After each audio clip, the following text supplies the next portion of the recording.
안녕하세요. 2023년 1월 2일 김비트의 코인 생존기 시작합니다. 여러분 새해 인사드릴게요. 새해 복 꼭 많이 받으시길 바랍니다. 첫 번째 저희 보고 있는 화면은 찰리 먼거가 99세가 되어서 이제 축하하는 글인데요. 되게 정정해 보이죠? 찰리 먼거는 누구냐면 버크셔 해더웨이 워렌 버핏 회사의 워렌 버핏의 같이 공동 창업한 파트너입니다. 실제로 워렌 버핏이 아마 91세일 거고 찰리 먼거가 99세로 나이가 좀 더 많습니다. 근데 찰리 먼거를 왜 여기다 올려놓았냐면 가끔 저희 유튜브 댓글을 보면 졸업 얘기가 나와요. 근데 왜 저희 보고 졸업 못했냐 안 했냐 이렇게 물어보시는데 졸업은 가치에 따라서 다른 거예요, 여러분. 저희의 가치는 돈에만 집착되어 있진 않아요. 여러분이 뭐 돈이 중요하게 생각하시고 어느 정도 벌면 졸업을 하시겠다, 그냥 코인을 그만하시겠다, 혹은 투자를 그만하시겠다 하면은 그런갑다 할 것 같아요. 그거는 여러분의 가치이니까요. 근데 찰리 먼거도 보면 돈에만 가치를 두고 있진 않아요. 보시면 찰리 먼거가 한 말이 큰 돈은 사고 파는 게 아니라 기다림에 있다라고 했는데 저희 세 가지의 그 찰리 먼거의 명언을 가져왔는데 그 이유는 지금 비트 상황도 좀 비슷해 보여서 일단 말씀을 드리는 거고요. 두 번째, 계속 배우는 사람은 계속해서 생명을 얻습니다. 사실 저희가 졸업에 대해서 생각을 안 하고 있다라는 부분이 워렌 버핏, 빌 게이츠, 앨런 머스크, 또 누가 CG 졸업을 했나요? 저는 사실 그렇게 생각하지 않거든요. 끊임없이 배우고 그 지식의 자극을 통해서 스스로 발전하는 제 모습이 전 더 행복하고 좋아요. 돈으로 줄 수 없는 가치를 분명히 느끼고 있다고 생각을 해요.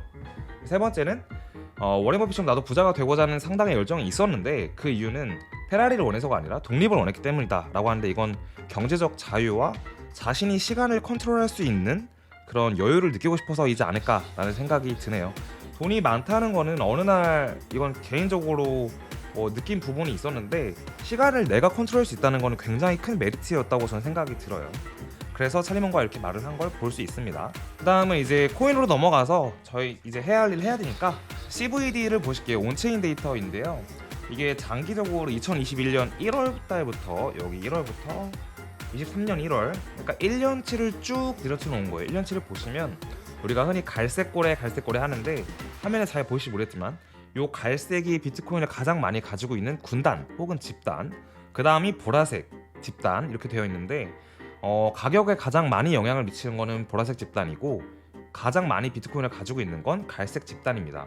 근데 보시면 아시겠지만 갈색과 보라색은 그렇게 많이 비트코인을 판매하지 않은 반면에 다른 이제 소규모 소매 상인들이라고 표현하는데 개인 투자자죠. 쉽게 말하면 개인 투자자들은 쭉 코인을 많이 판매한 모습을 보실 수가 있습니다. 특히 파란색을 보시면 가장 많이 적은 금액을 투자하는 사람들, 그리고 빨간색은 이제 보라색 다음인데 적당한 중간 고래라고 보시면 되겠죠. 판매를 많이 1년 동안 진행을 했고 갈색과 보라색은 거의 변동이 그렇게 크지 않은 것을 볼 수가 있습니다. 따라서 지금 하락장 동안에는 개인들이 많이 판매를 했다라고 보는 게 맞을 것 같습니다. 그 다음은 2014년부터 2022년도까지의 총 암호화폐 자산에서의 랭킹 1부터 10등까지 나눠져 있는 건데요. 1등은 부동의 비트코인이고 라이트코인이 2등이었는데 이더리움이 본격적으로 등장하기 전까지는 라이트코인이 2등이었죠. 근데 이더리움이 15년도에 등장을 하고 스마트 컨트리라는 기술을 만들어서 지금의 웹3라는 단어나 NFT나 디파이를 탄생시켰잖아요. 산업을 이끈 게 이더리움이라 이더리움은 2등에 랭킹이 16년도부터 돼서 꾸준히 2등인 걸 볼 수가 있네요. 쉽게 설명을 하면은 13년도부터 15년도까지는 거의 이름이 있지만 지금은 거의 존재하지 않는 단순히 코인을 처음에 발행한 코인들이 가치가 높게 형성돼서 1등부터 10등까지 존재했던 것을 볼 수가 있습니다. 그리고 15년도가 들어서는 대쉬와 도지와 뭐 이런 것들을 통해서 대쉬는 익명성을 제공하는 코인이 됐고요. 도지는 지금 밈코인이 되었죠. 그리고 16년도, 15년도에 일단 이더리움이 탄생을 하면서 조금 판도가 변하기 시작합니다.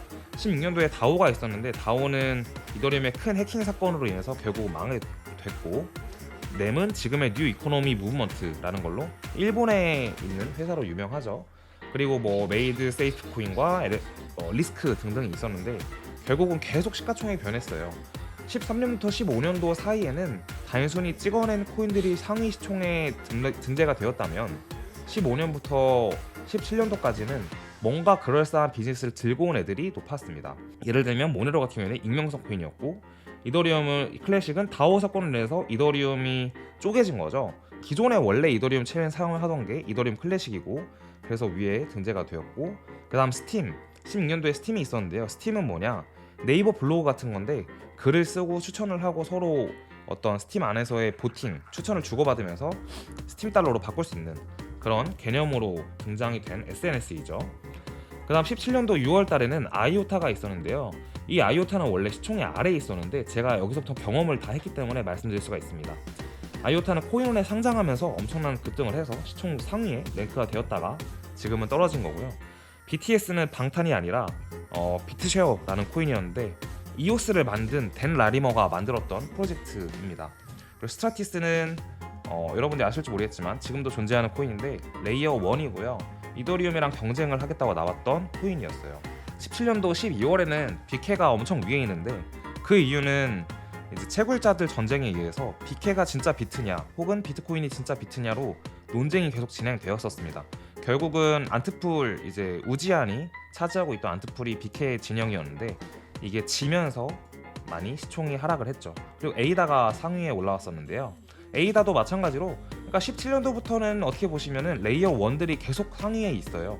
에이다도 레이어 1으로 이더리움이랑 경쟁하겠다고 했고, 혹은 이더리움을 뛰어넘는다고 했었죠. 그 다음은 18년도에는 이오스가 있었는데 이오스도 마찬가지로 이더리움을 뛰어넘겠다고 해서 시총 위에 있었고, 뭐 트론도 사실 마찬가지고요. BSV는 비케에서 또다시 파생된 코인이죠. 이런 식으로 쭉 진행이 되면서 20년도 들어서 링크와 폴카닷, 루나, 솔라나가 상위에 올라왔는데, 여기서 볼 수 있는 의미가 있는 거는 링크인 거죠. 체인링크. 체인링크는 결국 이더리움의 오라클 프로젝트이기 때문에 이더리움에서 디파이를 사용한다 등 하는 온체인과 오프체인의 데이터를 체인링크가 도와주는 역할을 해서 굉장히 의미가 있다고 봅니다. 그러니까 다른 것들은 다 이더리움이랑 경쟁하겠다고 했는데 체인링크는 이더리움에게 오라클을 제공하는 회사이기 때문이죠. 그리고 폴카닷과 루나와 솔라나 같은 경우도 결국은 따지고 보면 이더리움을 뛰어넘겠다고 했는데 현재 2022년 12월 벌써 지난달이 됐네요.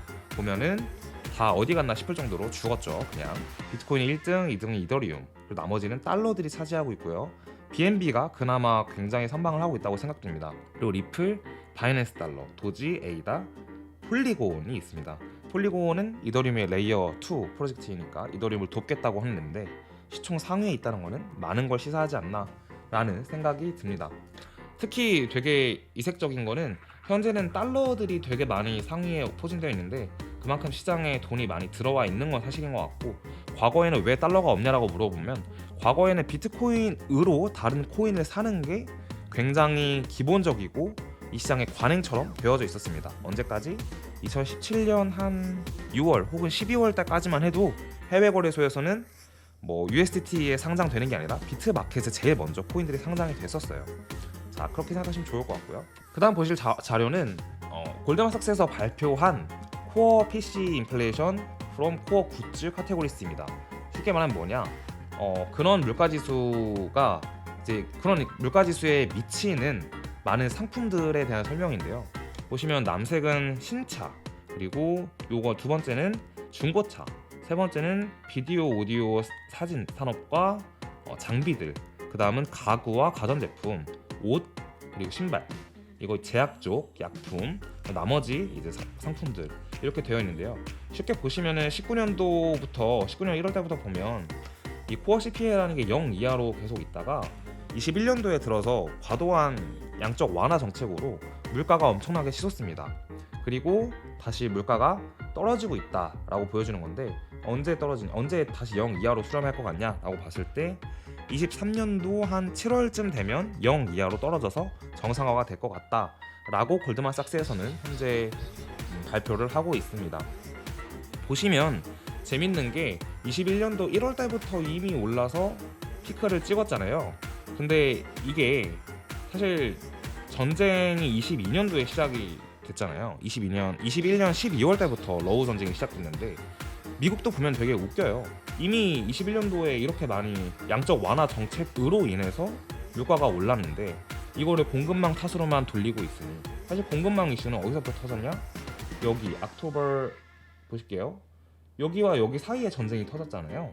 전쟁이 터졌다고 바로 공급망이 터진 건 또 아니잖아요. 공급망은 여기서부터 터졌을 텐데.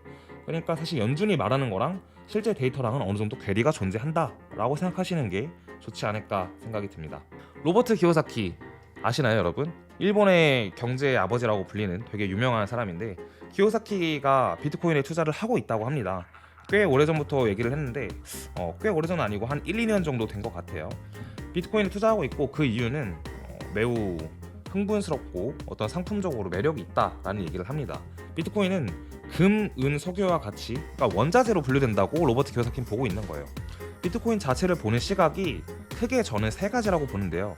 첫 번째는 엘살바도르 같이 혹은 브라질 같이 법정 화폐로서 사용할 통화 가치가 있고, 두 번째는 이렇게 로버트 키오사키처럼 원자재로서의 가치, 자산의 어떤 달러나 자기 화폐를 대체할 수 있는 자산의 역할을 할 수 있다고 생각하는 그런 원자재. 그리고 세 번째는 우리가 생각하는 투자 상품, 이렇게 세 가지로 나눌 수 있다고 보는데 일단 키오사키는 금과 은, 석유랑 비슷하게 보고 있네요.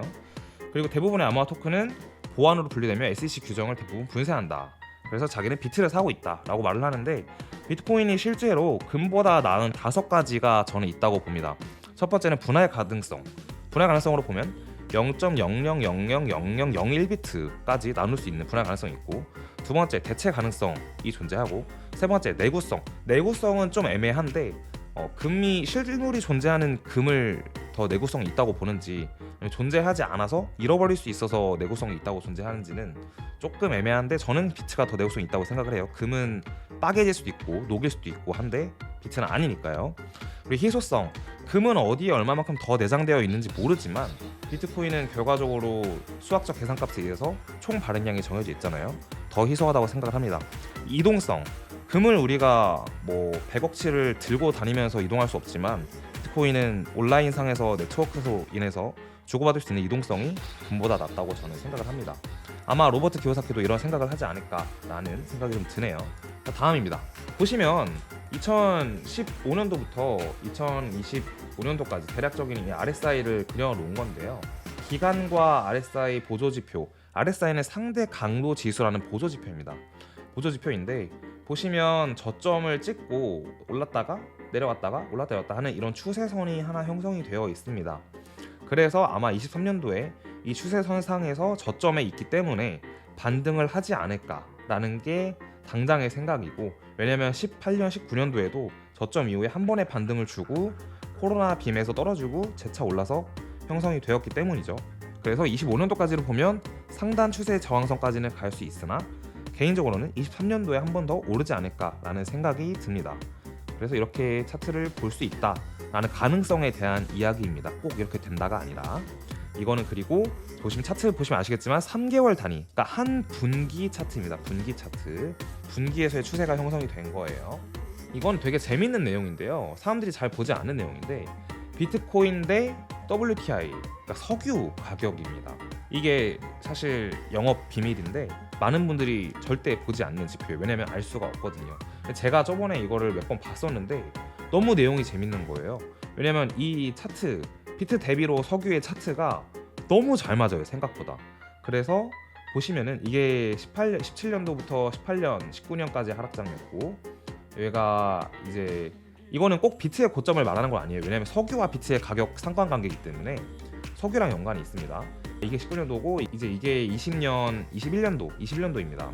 그래서 보시면 지금이 반등 자리에 있다라고 보고 있는 거예요. 석유 가격도 변동이 되고 비트 가격도 변동이 되기 때문에 뭐 어디가 비트 저점이다 이렇게 볼 수는 없는데 어쨌든 서로의 상관관계가 저점일 때가 실제로 저점인 경우가 많았다라고 이렇게 보실 수가 있습니다. 그죠? 이렇게 보면은 되게 흥미로운 자료인 것 같아서 제가 가져왔습니다. 심지어 이게 비트 가격이고 이게 비트와 석유 가격의 어떤 상관지수고, 아래는 그 두 개에 의한 보조지표인데 이 RSI 상대 강도 지수에서 폴링 웨지 패턴이 나타났고 여기서 반등을 했어요, 비트가. 그죠? 이렇게 보시면 폴링 웨지 이후에 여기서도 폴링 웨지에서 반등을 하고 다시 리테스트까지 한 구간이기 때문에 이게 상승 다이버전스라고 볼 수가 있어서 가격적으로 비트가 오를 수 있지 않나라고 보고 있는 겁니다. 그리고 마지막이 될 것 같은데 보시면 아까 내용에서는 다 오른다 쪽의 얘기만 했는데 어떻게 보면 오르긴 오르는데 그 시나리오를 두 가지로 볼 수가 있을 것 같아요. 우리가 이게 1년 캔들이에요. 비트는 3년 오르고 1년 내리고 3년 오르고 1년 내리는 현재 패턴을 볼 수가 있는데 15년도의 경우를 보면 비트가 이제 35%까지 구간에서 올랐는데 이렇게 되면은 22,300까지 오르는 거예요. 2023년도에. 이러면 사실 많이 오르는 건 아니죠.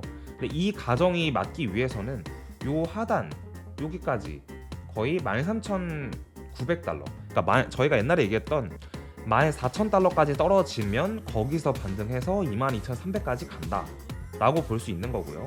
혹은 이제 19년도처럼 오르게 되면 요 몸통 캔들 상단까지 올랐기 때문에 여기서 상단까지 보면 이 아래 여기 14,000까지 떨어진 다음에 반등을 하면 32,000 거의 400까지 오를 수 있다라고 가정을 하는 겁니다. 근데 19년도처럼 요 몸통 1년 몸통 캔들의 클로즈 부분, 그러니까 종가 마감까지 간다고 가정을 하면 시가와 종가죠. 그렇게 되면 거의 여기가 6만이 될 거예요. 이제 이 2번 기준, 그러니까 22년도 캔들 기준으로는 48,000이고 여기 21년도 캔들 기준으로는 6만까지가 가는 구간입니다. 여기서는 그건 안 나와 있는데 보시면 여기에 시가 22년도의 시가가 48,000 정도로 되어 있는 걸로 제가 알고 있거든요. 그렇게 보시면 좋을 것 같습니다. 그래서 오늘 영상은 여기서 또 간결하게 끝을 내도록 하겠습니다. 감사합니다.